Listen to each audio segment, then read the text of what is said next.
her stay for her talk. But I'm very, very grateful for the opportunity to introduce Dr. Wright.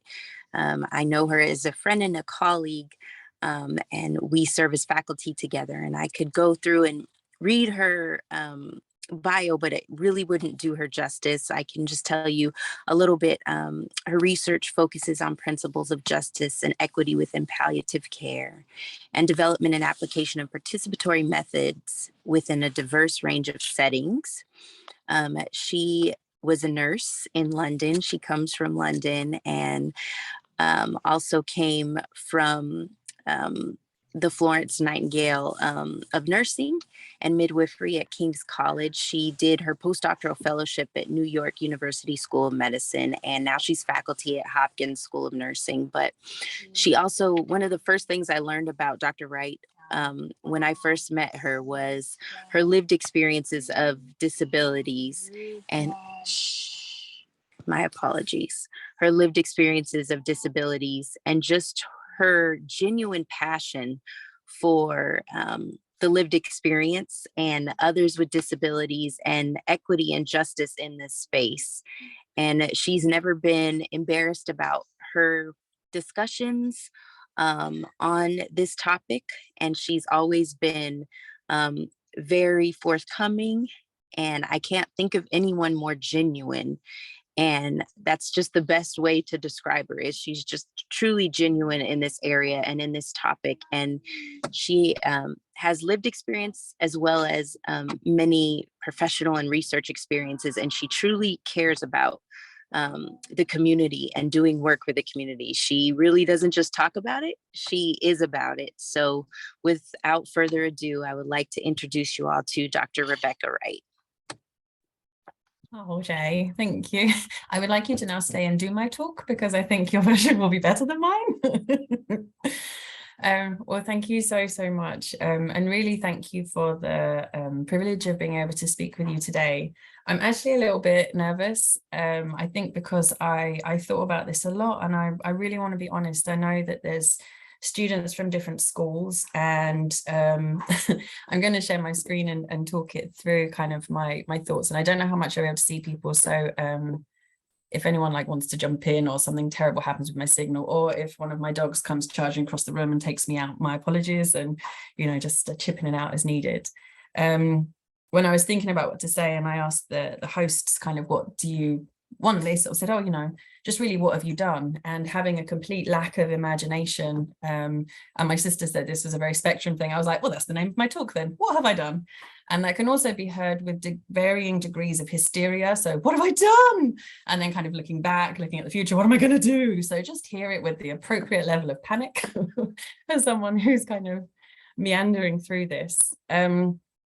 So that's what I wanted to talk about, kind of what have I done? And I wanted to share it in a way that I hope will be really honest and practical for those of you who are coming up in it. So it's warts and all. So this was so I didn't forget what I was doing. I wanted to start off with a metaphor for what I've come to think of about trying to be in healthcare when you have disabilities.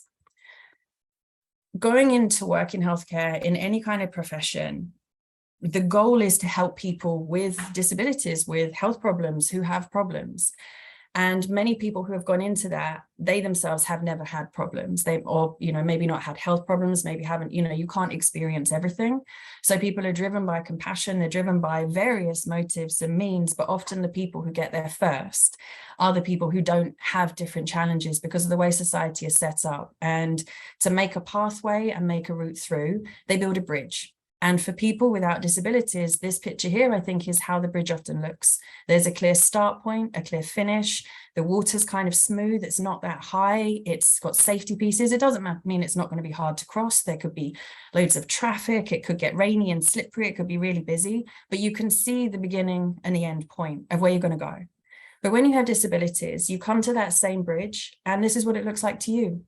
The bridge wasn't built for people like me. And so coming into healthcare with all the things I had, this was the bridge. In some cases, you don't even know where the bridge is when you've got healthcare problems. There's a goal you want to get to, and they're like, hey, there's a bridge. Good luck with that. You sometimes come to the bridge. And in my case, I could see the other end, I had no idea if I was going to be able to get across when I first went into it with all the stuff I had going on, which I'll share about in a minute. I didn't know. I could see that there were gaps. I could see that there were different things that I wasn't going to be able to manage. And I think for some people, you look at that bridge and you go, there's no way in my state I'm going to be able to make this, but I'm going to get to the other side. So you craft a different bridge, or you scale down, or you find another way or place to cross. And in some instances, there's helping hands, and people will kind of help you get across that bridge. And I like this was what happened to me in some instances. The bridge is broken, but there's a helpful person who helps you across. But when that hand goes, the hole is still there. And so you manage to do it, and you get to the other side, and you slump down in this utter exhaustion of like, I've made it. And all the people who strolled across this bridge go, oh, we've been waiting for you for ages. Come on, let's go. And they all get up, and you're left there going, ah. And then you discover there are 1,000 more bridges on the other side, bridges for next steps of promotion, getting funding, navigating things that just don't make sense, weren't made for people like me, like you maybe. And so that's how I kind of want to frame my experiences. So when I went, for about 24 years of my life, I had a number of disabilities, and I don't share this very often with people, and I don't have all of these things anymore. And it's a bit awkward sometimes talking about it, because I come from a very atheistic country, but I had miraculous healing at one point, and I have other stuff now, but many of these things are now gone. And that plastic bag is full of a selection of meds that I was on every day at one point. And from the ages of 24 to about, sorry, the age of 4 to about 24 or so, 25, these were the things I had. I had carpal tunnel syndrome, chondromalacia patella, chronic fatigue syndrome, complex regional pain syndrome, costochondritis, hypermobility, ovarian cysts, and ulcerative colitis. And this meant I was in pain every day of my life, every second of my life, for about 24 years, without pause or break, in varying degrees. And things came and went, and actually a number of my stuff wasn't properly diagnosed until I was in healthcare and I was nursing and had the skill set. Most of these things are invisible. Well, all of them are really invisible. I mean, you could see some of the pieces around it. My left leg in particular, I had a number of surgeries on that. That was where I had the complex regional pain syndrome and chondromalacia patella, and you could see it visibly how messed up it was, but beyond that, you couldn't always tell. And I went into healthcare because I've always wanted to help. As kind of simplistic as it sounds, I can't sit still when I see people hurting. Like, I feel it, it hurts. I've learned more recently that I'm on the spectrum, and that's been explaining why I can't always connect with people who I can see hurting. But I was driven. I couldn't, I feel it, and I wanted to help. And I realized quite early on I have zero skills whatsoever. I lived in Poland for a year, where I say I was useless for quite a lot of it, but I was very privileged to be there. We were working in different children's clubs, and I sort of came away from it and thought, I need a skill. And nursing made sense. You can use nursing anywhere in the world. Everyone needs nursing. Everyone needs a nurse, and it made sense. So I had no idea if I could get into it or not. I only applied to one program in one school, and I worked as a healthcare assistant first to make sure that I had some idea of what I was going into. And I was so terrified. I kind of thought the awareness of people's lives in my hand was really, really stark. And so I learned everything. I didn't miss a lecture because I just thought they might mention something that I might need, and then someone might get hurt because they didn't know this thing. I'm not from an academic background. I'm not, my family, me and one of my sisters were the first people to go to college. Like this, it was a big deal. So this was kind of what I went in with and got through, and nursing exacerbated a lot of it, doing shift work. I was very fortunate to live with my parents, who took amazing care of me, and I did just odd jobs while I could. I couldn't hold down a job and do it at the same time. So I just kind of did what I could. I worked as a cleaner, as a babysitter, I washed cars, I did whatever I could alongside of it. And being in the UK at that time, I was very, very fortunate, because at that point our tuition fees were paid for. So it was really just kind of cost of living was what I was trying to make sure I could, get things like food. So this was sort of what I went into nursing and had.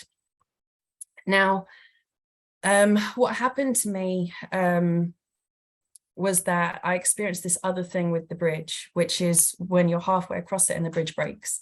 So I got into nursing school, I got across that first bridge, I became a nurse. And, you know, during that time, having disabilities hugely influenced me, you know, how I related, being able to sit with a patient and you'd have people say, do you know what it's like not to be able to walk? And be able to go, yes, actually, I do. Do you know what it's like to consider your own death? Like, yes, I do. I've been thinking about that since I was 9, and they told me what I might have and what they'd have to stick where to find out and how terrifying that was. So I can sit with you and not be afraid of what you're saying. I can sit with you and not be overwhelmed by the emotions that you have as you process and consider your conditions and your fears. And I may not always know what to say, but I can use my experiences not to necessarily tell you about them, but I'm not going to run away from you and your pain that you have. And then I wanted to share one story in particular that happened, and I wanted to share it because this happened when I was a nurse.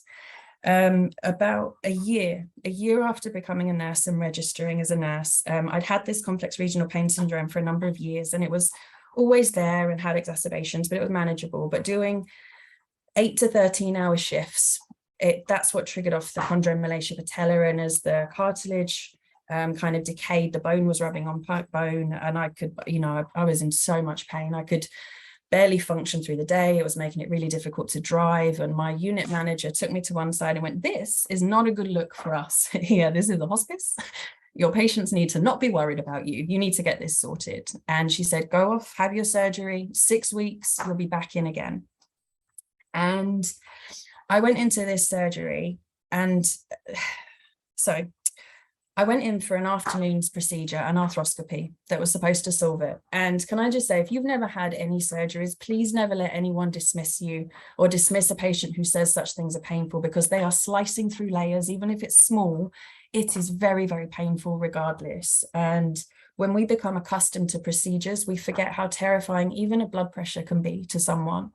We, you know, when it's our norm, we forget how the hospital, the chaos. A lot of my research is in the ED, and staff are always thinking it's going to be the wait or the conversations we're going to have that scare the patients the most. And it's not. It's losing control of the curtain that cuts you off from what's happening inside or outside. It's not knowing if you can refill your car, the charge card for the parking. It's not knowing where the toilets are. It's the loss of control of surrounding that begins the fear. And so I went in for this surgery. You know, I was a nurse. I knew a friend who worked at the hospital. I felt, you know, it'd be great, half day, and I'll be back and I'll be out of pain. And I came out of surgery and they could not get the pain under control. And we found out a few days later that it had re-exacerbated the complex regional pain syndrome, and it was just uncontrolled. So they were giving me more and more opioids to try and get on top of it. And they're like, we can't discharge you like this. You know, you haven't come off of the painkillers and this. So they admitted me, and they admitted me to a gynae unit because they said there weren't any beds in surgery. So I was taken to a very, very wrong unit. And I was terrified of the nurses there. And there can be a lot of pressure on healthcare for how friendly you are, and I'm too busy to smile. But having been on that side, I wouldn't ask for help because I was so nervous about how unfriendly the nurses were. There was one in particular who she just scared the crap out of me. I just felt like I was a problem to her, and I needed the bathroom, and I was too scared to ring the bell. And I got up to try and walk my way down there, and she had such a go at me. They're like, why wouldn't you ring for help? And I didn't know how to say, because I was afraid of you. That it was easier to deal with the pain than to talk. They didn't tell my consultant that I was in for about 3 days, first off. And so I was sort of left on this unit with the pain team coming by, having more gabapentin, Tramoset, trying me on these different things, and the pain was going nowhere. Apparently my text messages during this time were hilarious, as I was more and more off my head, and people were like, goodness me. But I was in that space. And then about three days later, a doctor from his team came by, and she looked at my notes and she went, arthroscopy, you should be fine. And she poked my leg, and I screamed because of the pain. And she looked terrified and went, I'll get you some help. And then she left and never came back. And about a day later, my main doctor came through and had a look, and he was like, oh, it's the complex regional pain syndrome. It's been re-triggered. You need to have this. You need to have this. Not everything happened, but I was transferred to the surgical unit the following night, 11 o'clock at night on a Friday or on Saturday, which no one's discharging on a weekend. They had beds, but they'd forgotten about me. And so then I was in this surgical unit, and as I say, I had ulcerative colitis. I was on a lot of opioids, and I, I wanted to be honest, and my bowels had just sort of slowed down a lot, and I hadn't been to the bathroom for about 5 days at this point, and I was in agony. And they were doing the handoff at the end of the beds, and the nursing team came by and they said, "Oh, bowels open." And I said, "No, they're not. It's been 5 days." And they ignored me and moved on to the next patient. And a friend of mine from nursing school came by, and God love this woman. She went above and beyond as a friend, and she got them to write up an enema and she gave it to me. And then she helped me get to the bathroom, and then she stood outside and she coached me through what felt like giving birth, quite frankly. And with the surgical pain, with the colitis pain, I thought I was going to die on that bathroom, just in that bathroom at that time. And about 2 days later, they decided they didn't really know what else to do with me or for me, so they were going to discharge me. And I remember being, as I say, I was on 26 different pills a day at this point for all of the variety of symptoms, the side effects of the side effect medication. And this doctor came up to me and she said, "Well, your NFTs are really crazy, but it's probably the opioids." And then she walked off. And in my drug-addled state, I was like, and what do I do with this? And when I left, in the UK, they give you 2 weeks worth of your medication for free when you leave, which I very much appreciate, not ever having to pay a bill for that piece. There was a lot of privilege in my experience as well. But they loaded me into, because I couldn't really walk at this point, and wheeled me out. And I got home and tried to manage the pain. And after 6 weeks, it was no less at all. It was worse, if anything. And I ultimately went to see an occupational health doctor, and we had a chat, a very frank chat about all the things I had. And he said, "You're going to be in pain for the rest of your life, and you're not going to be able to go back to clinical nursing." And I never have been back to clinical nursing. But I spoke to, and this is why I say, make connections with your professors, connect with people. I'd been in touch with my university since I graduated, because I'd done some work that they thought was quite good, that I'd had published, and they said there's potential for PhD or further work. And I contacted this supervisor, Patricia Grocott, who is one of my biggest heroes. And I said, "What do I do? I've been a nurse for a year. I registered a year ago, and now they're telling me I have to register disabled on that register. I've gone from being the person who helps people, who is doing 13-hour shifts to look after people, to it's taking me 4 hours to get dressed in the morning because I'm in so much pain. What?" And she helped me find a way into research immediately. And so I was able to transition into the current phase of my life. And I wanted to share that because that happened to me when I was a nurse, when I was in healthcare, and all of my skills and all of my knowledge didn't count for anything, for the vulnerability that I had. And as someone going in, and how much this has impacted how I try and look after people and recognize their hurt, I also kind of wanted to speak to a point about pain. And so I've got 2 photos for you. And this one is me and my family, taken by my dad. We were at a family event, and you can see me there with the little girl on the lap and my little niece. And if you look at me there, you'd think like, "Oh, what a slightly peculiar family." And the truth is that prior to that being taken, I had been in my car, or the back of my parents' car, for 3 hours, just lying on my side, waiting until I could stand up and go in. This was part of 20 minutes that I was able to sit there for, and then I left again. And then the next day, we were staying down with my godmother at this point, and they took this picture, which I've chopped out my other sisters who are in it, because when I look at this, I can see the pain etched into my face. But you still smile. When you live with disabilities, when you live with problems, when it is every second of every day, people saying, "Tell me when it's bad, tell me when it hurts." I mean, always, always and for always. And so you're going to keep on living, and you're going to keep on trying to make it work. And so you hear people say, pain is what the patient says it is, and it is. But you also hear people immediately going, "But they were laughing, they were doing X, Y, and Z." And well, at this point, I've been in pain for over 2 decades. I knew how to live with pain. I knew how to manage it, and I knew how to try my best to put on a smile. And so that was kind of where my bridge crossing into clinical work fell down completely. And I sort of swung off it, but because of that helping hand, a new bridge was there, and I was able to go into nursing research, which took me into the next bit of kind of, what have I done in terms of in this role here at Johns Hopkins. And Janice mentioned earlier that, I'd come from, I did my PhD back at home, and then a postdoc, and then been very, very privileged to be at the School of Nursing at Hopkins for about 6 years now coming up. And although I don't have the other stuff I did, during my PhD, I learned about neurodiversity, and I've been learning more about these disabilities and kind of looking back and going, oh my goodness, how did I do all of that stuff with all of the problems I had? I'm dyspraxic, and that's been responsible for me having now 5 concussions, which have had an impact on my memory and some of my abilities to manage relationships sometimes. And I have other stuff. I'm I'm not a spring chicken, and you know, regardless of what's going on, our bodies are only around for so many years. I have other stuff. And in terms of some of the challenges, kind of jumping to the other side of the screen, the impact, people, I found that, as I say, there are more bridges. Sometimes people offer you help and maybe send you paperwork or tell you, you know, I learned recently, apparently as a faculty member, I can get accommodations, and I didn't know that. And something like setting up a syllabus, I find really difficult with my dyslexia, like the numbers and dates, and especially in the US where you do the numbers the other way around. And when I first came to America, I was meeting up with some friends. And so one of the things you do slightly differently is if you're saying a time, if let's say it's the afternoon, people will sometimes just do the P, they won't do PM. And if they're saying the date, they'll do the month / the day, and they won't always put the year. And so when I was first here and looking at this, I was meeting with some friends, and they said, all right, we're going to meet at 7p 5/6. And I was like, 7 pence and 5 6. Why are you sending me money in fractions? I don't know. When are we meeting? And so even now, sometimes trying to set up these things with my dyslexia and with my, you know, kind of other pieces, I feel like it's another bridge I don't have the map to find, or I don't know how to get across. So now I know there is, but there's another step where I'm going to have to figure out, how do I get these? Who do I talk to? Where do I go to do this stuff? And so quite often what I wind up doing is just letting things go, because I don't know how to handle it. I don't know who to ask.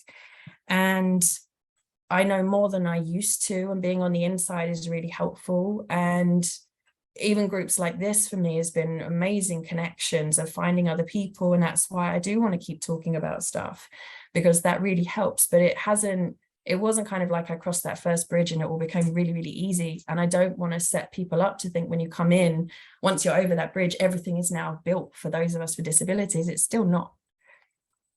I have tried to bring it into my work, into my teaching, how I set up different classes and try to build for different things. I sort of say in the classroom setting, please feel free to get up, move around. I try and build in things and consider how people may be.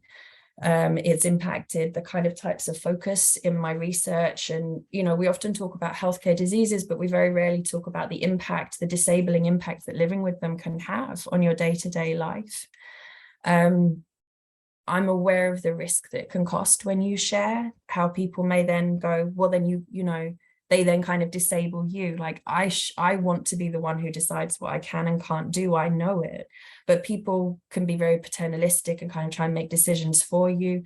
I know from the short time that I've been in wheelchair, or other people have as well, like people go, no, I'm going to push you. I'm going to help you. And I used to have this thing when people come and see me, especially when I was younger, and, you know, I grew up in it, you know, I'm from a church background. I never wanted to be like someone's good deed. Like, you know, I found this funny to refer to myself as a disabled cripple. It just put a Dickinsonian swing on it that made me chuckle. I didn't want to be the disabled cripple that people came to see to say they'd done a good deed. You know, I was like, I can still bless you. I still want you to have a good time. And so people would come around and I'd be like, no, we're going to talk about you. How are you doing? Let me hear about your life. I don't want to just sit and talk about all of my crap over and over again. Like, you know, and so I kind of think about that too, like when we're trying to help people, and we're doing our healthcare work, or we're teaching people, just how much what you have going through becomes, you can use things if you want to. But I do question sometimes, like, what am I doing? There's this piece when you cross that bridge, and I think others from groups who can be marginalized have this sense of tension as well. I got across the bridge. Should I continue on with my journey, figuring out how to get across the other bridges? Or is there a responsibility for me to stay back and build new foundations to help other people cross mine? And I don't always know. I don't always know which direction I should be going in. And so these are kind of, I found these images really, really helpful. So the first one is kind of, sometimes you're told there are bridges, but you don't know where the entrance to them always is, or you don't know how you're going to get to them to find out. And so I've been trying to find out different ways for myself of how do I do that, build up strategies. Sometimes you have these amazing people who will meet with you. And that's, I suppose, people talk about allies, people who they were on the stone bridge. They recognized that I was on a wooden bridge and they helped. And I'm so, so grateful. Like nothing I've done has been just on my own. I can't take credit for my own successes, without thanking like the army of people who have had my back and been willing to sit and listen to me or find out different strategies. And I'm very blessed that my dean is on the call, for example, who's been one of those pieces. So thank you, along with other people I know have just been amazing. And quite often my students, I've tried to be honest with my classes, which I've been advised against by some people, like, don't let them smell your fear. Kind of, no, we present this face and we're here to teach. And I think, yes, but I want to be real. And I don't really know how else to do it, which might be part of my own spectrum brain. And then that other bit of maybe right now, sometimes I am just being a hand, but we need to recognize when it's a hand and when it's an actual foundation. And then kind of the last bit was, what the heck am I going to do? And honestly, I don't know. I mean, what might I have in the future? I'm getting old, goodness knows. I break quite easily. I anticipate there may be more or less challenges ahead as I go. And I remember when I was about 15 or 16, I was chatting with I think it was some of my grand's friends who were all, I guess, in their 80s at that time. And they were like, oh, you wait till you're our age, dear, and you'll feel this and this. And I was sat there going, I have everything you're describing right now, every pain you're talking about. So old age just feels like a potential continuation of where I am right now. And I can approach it with some joy in that sense, because it's not a fear. I know how to have joy and enjoyment in hard stuff. And as friends of mine have started to get older and their parents have got older, I've been able to relate and help out and offer stuff. And it's been a real privilege to do that. In terms of what could I do, I hope to influence curriculum. I've had a lot of thoughts recently of kind of, in nursing, for example, we still often have this focus on, we're going to be bedside. We teach to bedside nursing. And I really appreciate hearing conversations in the school that are beginning to question that, because I know many, many nurses who have gone straight into policy or community or schools or community. I think it's community twice there. I started in a hospice. And we have this focus on certain skills. Are they the skills that we should be focusing on? What does it mean to be a nurse? And what about the placements that we prepare people for? Is that fair? There's so much that nursing and so many other healthcare professions, they can equip you to work in so many different ways. And I see the academic access growing and opening, but the models of care still design us for things that really do require a very physically healthy and able-bodied approach, but that isn't a reality for everyone. And I would love to be part of those conversations. I'm trying to look at ways to continue expanding my own research, more community engagement, partnership, co-investigators, co-authorship, not just saying these systems aren't great, but really saying, well, what about the systems? Like, let's generalize those or find the points in the system rather than the points of the identity of the person. So much of the work we do is like kind of ends up implying, if you just didn't have this problem, you'd have access to healthcare. And even if it doesn't mean to, the onus becomes on the person for having a disability or being from a certain place or not knowing a certain language, rather than there are these bottlenecks in our system that were only designed for a few people. And if we changed the design of those things, they could become immediately more accessible. If we put more resources or different interventions or different ways of managing it, prepared people for the diversity and range of people that exist in the world, we could, you have someone who can't speak a language, provide an interpreter or a translator, and immediately some of their vulnerability and risk for harm reduces. What are those things, rather than implying that, basically the social model of disability instead of the medical model of blame, which is how I think about it. And then there's another piece where I really, really examine myself and go, what if it is nothing? What if I can't do this? What if I'm finding bridges I cannot cross? There are cliffs that are too wide. There are things that are taking more than I have to give. What does that really mean? And as a white blonde lady in the equity world, I often think about this in terms of race, like, what if I'm taking someone's seat at the table and it shouldn't be me? But sometimes as someone with disabilities, I think, what if I'm sitting at the chair and I'm too tired or in too much pain, or I can't get my head around this, or this is going to be too much. What if I'm preventing the work from happening because I'm not that person? And just trying to be really honest about it. I've always felt I don't I don't come from America, so I've never had that thing of if you just dream it, you can do it. I'm from Britain where we're like, stop having dreams, shush at the back. But the way I kind of have come to it is that I don't think everyone can do everything, and I don't think it's fair to suggest that. You know, not everyone, even with all of the training in the world, can run the 100 meters under 10 seconds. But there are certain things, and this is my last point, there are certain things that I think we should be able to do. And it is very different to say everyone can't do anything. And even if you know, as I say, with that, like the running one as the example, like even the healthiest person in the world maybe could never hit that speed. But there are some things that we should be able to do, but it is the structure and the design that stop you. And that is where I do want to contribute and find out for my own self that where are the things in our systems that we're preventing people from being involved in, preventing people from being able to influence, because the way that we've designed it designs them out, and they could do it if they were designed in. And so that's kind of where I'm at. And I found this really lovely one in Venice where they're making accessible bridges. So if you want to walk, you've got the stairs. If you need a ramp, you've got the ramp. Everyone should be able to get over that bridge with or without help maybe, but it's a starting point for different designs. And so I ran over this with my mum briefly, and she went, are you going to end with any hope for them at all? And I went, oh, I don't know. I didn't think you were lacking hope. But she said then she was just remembering me being in that hospital setting and being on crutches and being overlooked so many times by healthcare providers because girls get knee pain and we don't know how to fix this pain, and you're just a bit of a problem that we can't figure out. And I think how much that's been a lasting legacy I've had of just assuming I'm going to be a problem, that's my stuff. And I still deal with that now. Like when I think about asking for help, such a big fear of you're just a nuisance, just head down, keep quiet. And I think I heard in a disability group another faculty person from another school saying, I didn't know that I wanted to get accommodations for myself, but I wanted to encourage my students that it's okay to ask. And I thought, well, that's a good a reason as any to try and be a bit brave. And the outcome will be what the outcome is. And my goal is still what it was, that I still just want to care for people. And coming out of clinical practice, I realized that I see my colleagues and my students as those in my care now as well. That's my duty of care, is whoever your neighbor is the person that you want to look out for.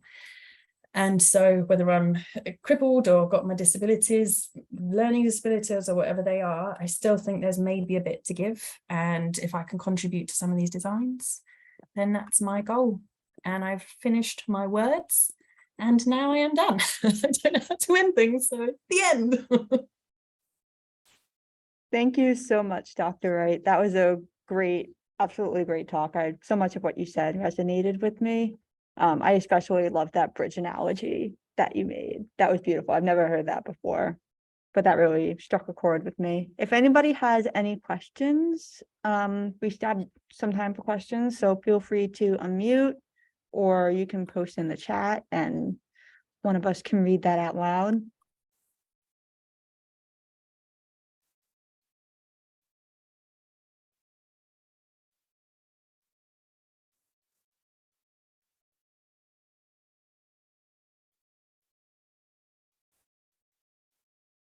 See, I don't see anything in the chat just yet. I do have a question. So you've talked a bit about, defining your boundaries and, recognizing that not everybody can do everything. But there are some things that, everybody should be able to do with universal design and making things accessible for people with disabilities. And I was wondering, how do you basically be kind to yourself and tell yourself that, some days might not be, a great day for your health, whether that's physical health, your mental health, while dealing with also internalized ableism. How do you kind of, wrestle with that mentally? Do you have any advice? I think I do with it badly, generally. I realized when I had to come out of clinical nursing, that was a real shock to the system. Like, I'm still a nurse. I've never dropped my nursing license. Everything I do is still nursing, and that's a whole thing as well. Like, what does it mean to be a nurse if you can't be at the bedside? But I realized that, as I mentioned, going from, you know, doing that shift work, serving at my church, babysitting, helping out in my local community, to I need help changing the sheets on my bed. I honestly didn't have the capacity myself to hold that belief. You know, like, I had my faith, which told me things about my value as a person. I had my family who were wonderful, but I didn't have capacity. And so I was able to go on a pain course after years and years of being in pain. I was referred to a pain course, which was absolutely transformative. It was so helpful. Just they introduced me to that concept of having a toolkit. And what is it that helps you? What are your reference places on those days? And so a big thing for me was comedy. Like, that is where I go to. I think partly, like, being British, very dark, broken sense of humor, finding giggles in all the things I shouldn't. But I also realized, like, I needed other people. And I had this book, and I think I should have clocked that I was on the spectrum when I did this, but I went round to people who I trusted and I went, please, will you write in this book things you think that are good about me? Because people will often say, and they do this to the table, people are like, you're so inspirational. And I was like, am I? Write it down. And then I read it, and I read it when I was down. And now what I do is I have an email folder called Nice Things. And anyone who sends me anything vaguely complimentary in an email, I save it. And then on those days where I'm like, I'm done, I'm useless, I can't do this, I messed up, I've walked away from yet another conversation where I'm like, I think I did that wrong, I think they're mad at me, I don't know how to interpret this because I can't read faces on. And, you know, I learned more or less the British, and we're weird enough. And then I came to America and I was like, none of this makes sense. And so, like, any of those times, you know, I come out of classroom and I'm like, oh, I'm going to get fired, I'm sure. Like, I don't even know how I related to anyone just now. And then I go and I look at those emails, and I've got a few people have messaged over the years and just said, like, thank you, that was really impactful, I really appreciated what you said there. And I, like, kind of prop myself up on the kindness of people who have loved me. And then other times, like, you just kind of go, just get on with it, woman, and get through. But there are days when I don't have it. And I let myself have timed, regulated pity parties, and I started doing this in palliative care. When I went into research and out of, like, clinical care, I'm mentally prepared for horror and trauma and distress. When I went into research, I switched off that bit because I wasn't nursing. And then I'd go to conferences and people would say, what do you do? And I'd tell them, they'd be like, well, let me tell you the most traumatic story I've ever had. And I was like, I wasn't ready for this. And it would really get to me. And so now I have what I call my pity party evenings, which is where I cry. I feel terribly sorry for myself. My woes become everything. I grieve for the person. I have my favorite unhealthy takeaway.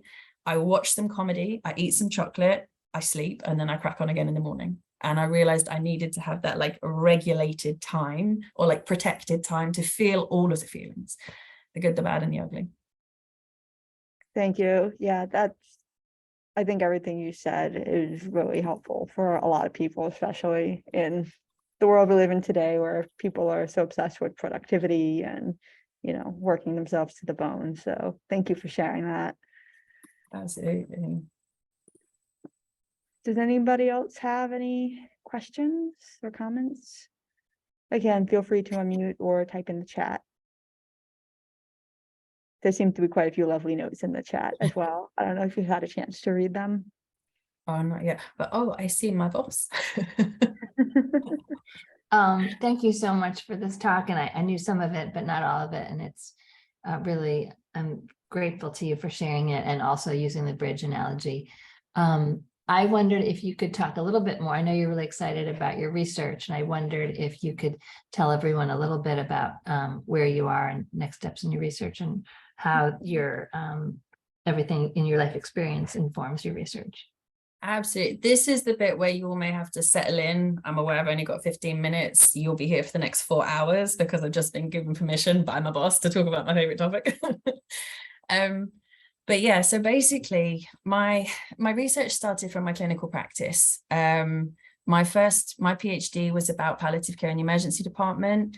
And one of the first studies that I was involved in as a researcher was creating garments to replace wraparound bandages for people with epidermolysis bullosa. And I got to be a surrogate testing out these different products. And in all of the research I have done, I use participatory co-design approaches. And in every study I've been involved in using them, we have changed practice during the study in ways that have been unbelievably meaningful for the people involved and also have implications for others.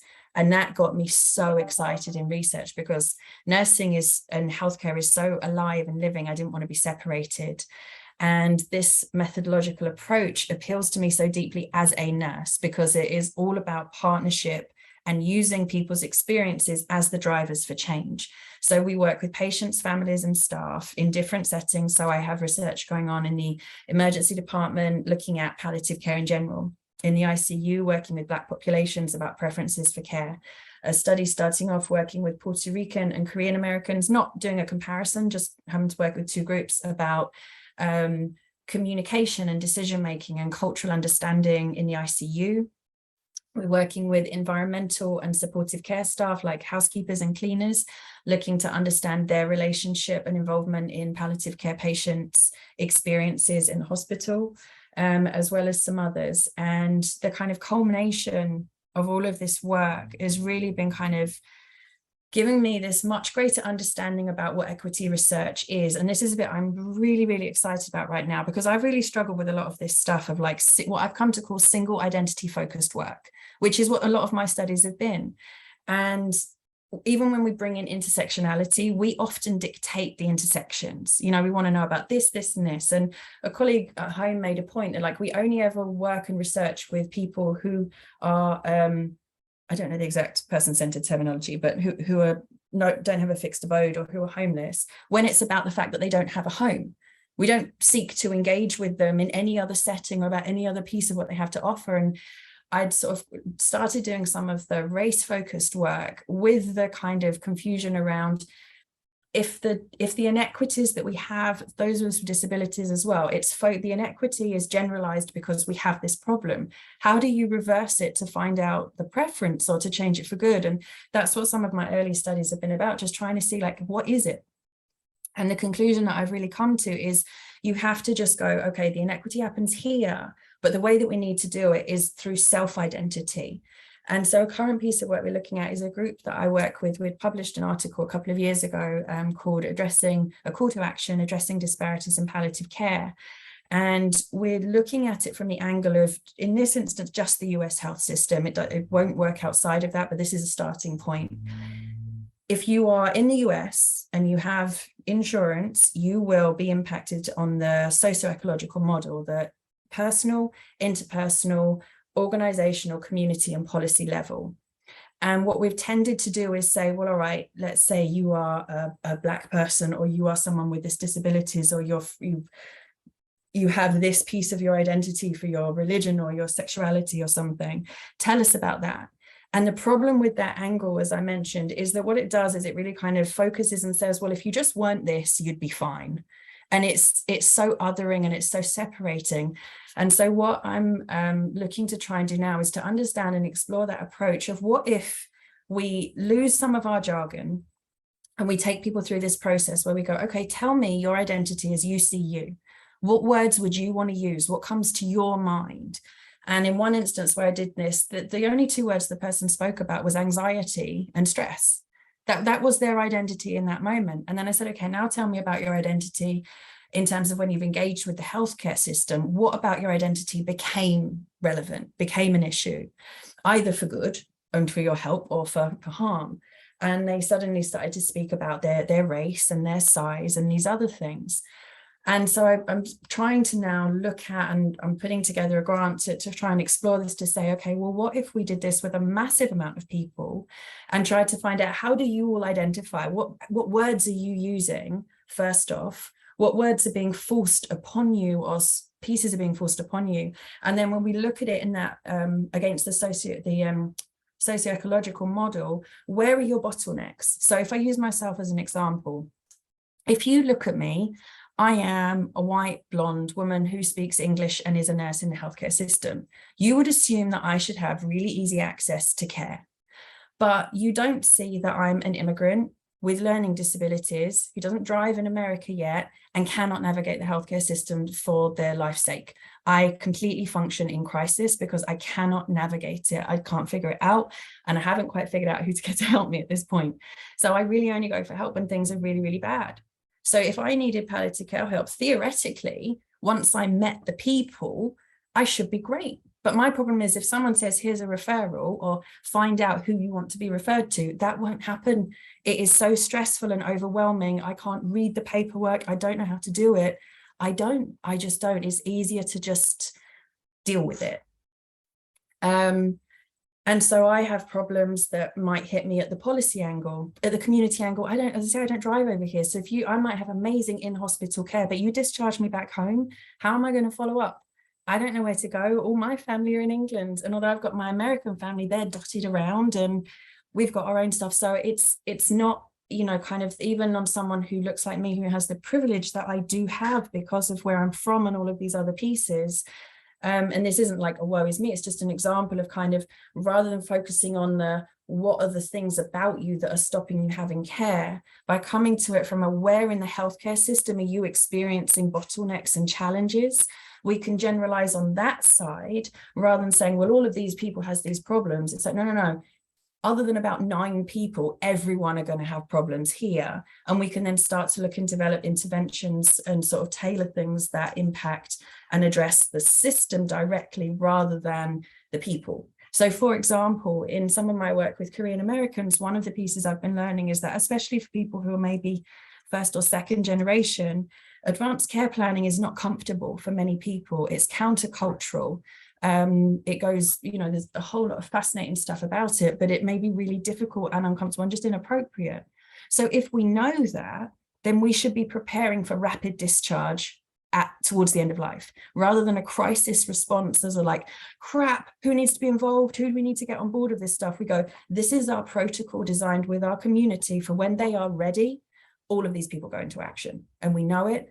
And we know how to follow through and help them. And it's that kind of piece of, okay, so, the temptation is to analyze across the populations, because that's what we tend to do.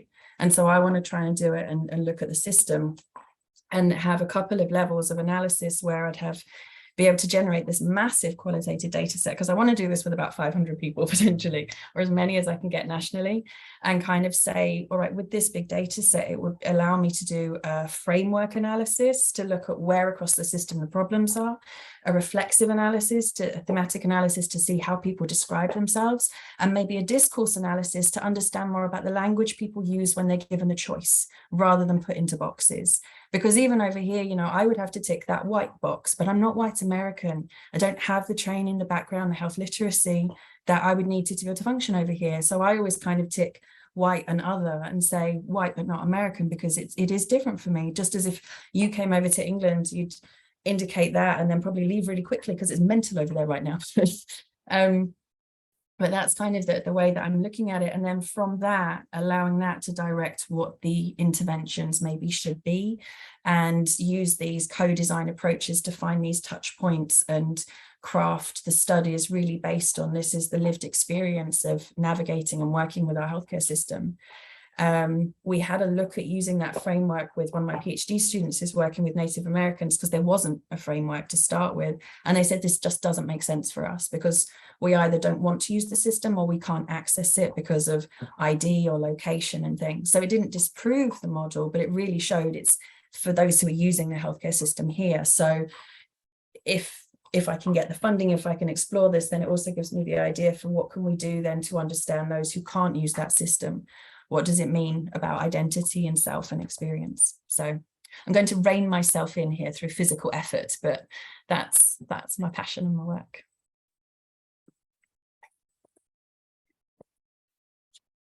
Thank you so much for that answer. That was very in-depth and very informative, and I'm excited to see where it goes. So there is another question in the chat. Hi, Dr. Wright. I'm curious about ADHD student/faculty support and ADHD related research. I am curious to find out how many academic elites are actually ADHD or with learning disabilities. So if you have any experience with that.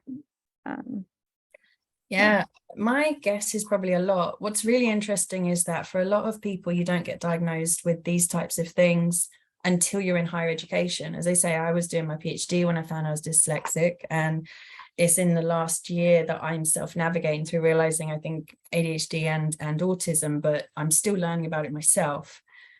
And so I think there's probably a lot of people who are, but don't realize because they function very, very, very, very well. And it's not about intelligence, you know, it's about, I think probably a lot of people in academia probably got into it because of how, you know, they can kind of focus and do these things. So I'm probably not the most helpful person because I'm really new to learning it. What I have started to do is observe some of my colleagues in meetings and going, oh, you know what? I think you might be one of my people.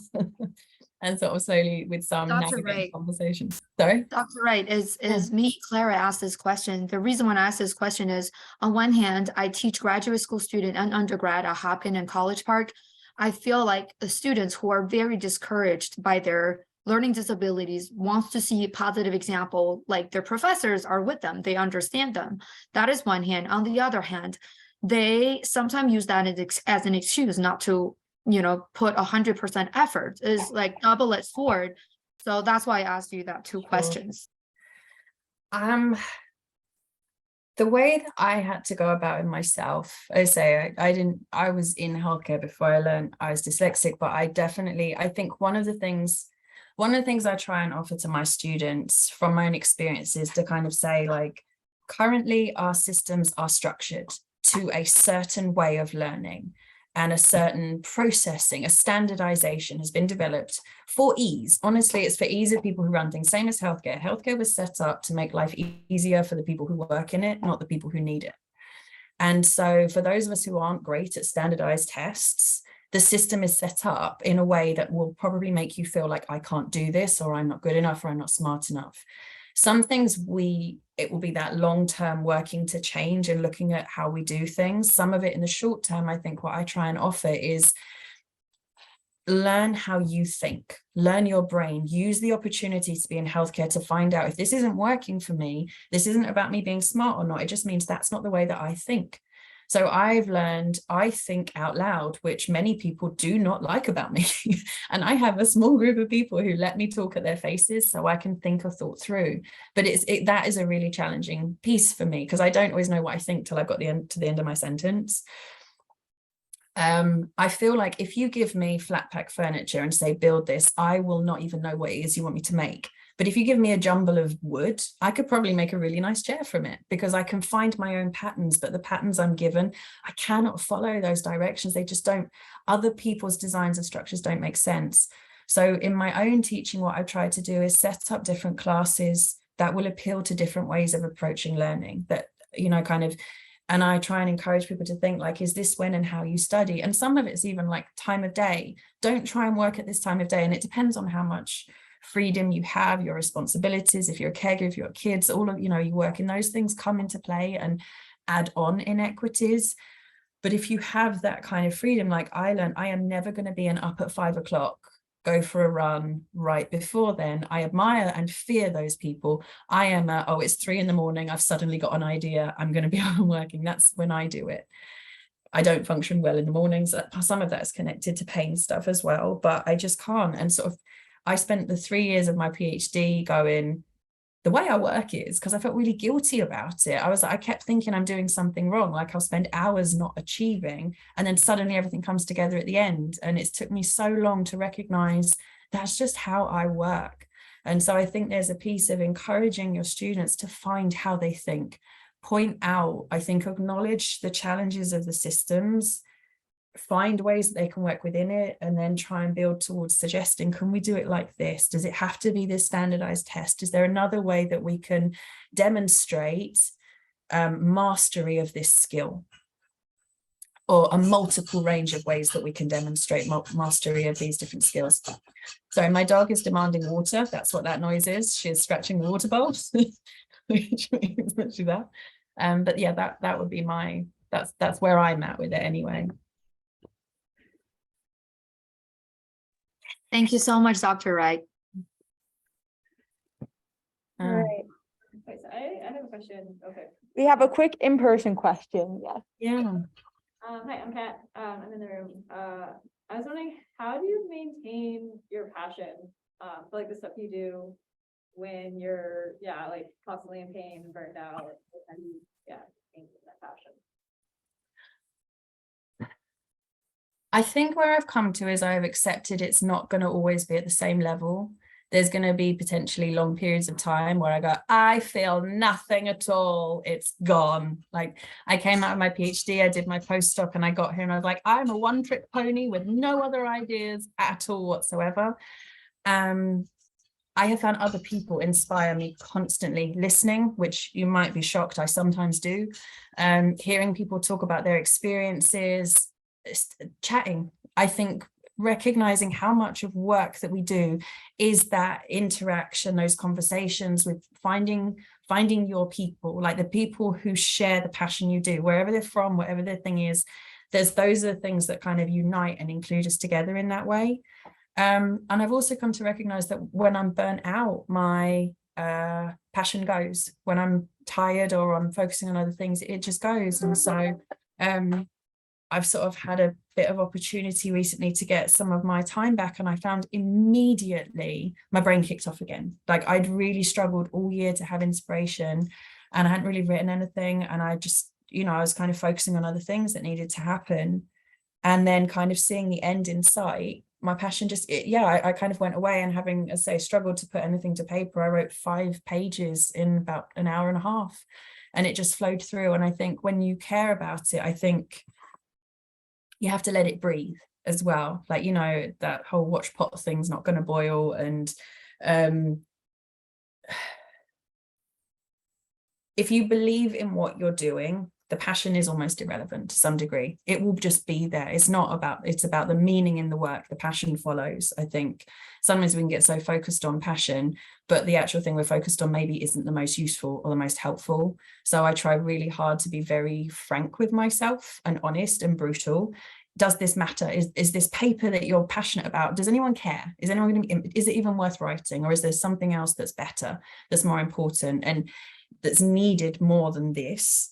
And in which case, can I do that in my own time?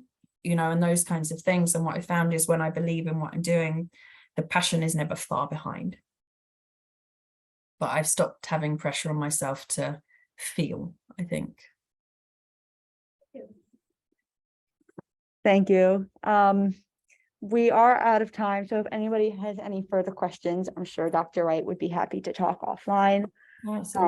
Dr. Wright, thank you so much for your time and everything that you've shared. I've learned a lot, and judging from the chat, I think everybody else here has too. Thank you. Thank you for letting me come. And also for saying you hadn't heard the bridge thing, because I was like, did I steal that? Did I make that up? I've got no idea. It just came to me and I wanted to check it wasn't plagiarized. It was great. Great Great analogy. Thank you. And I put my email in if anyone wants to get in touch, they can. All right. Well, I hope everybody has a good rest of their week, and thank you for joining us. We'll have a recording posted online shortly.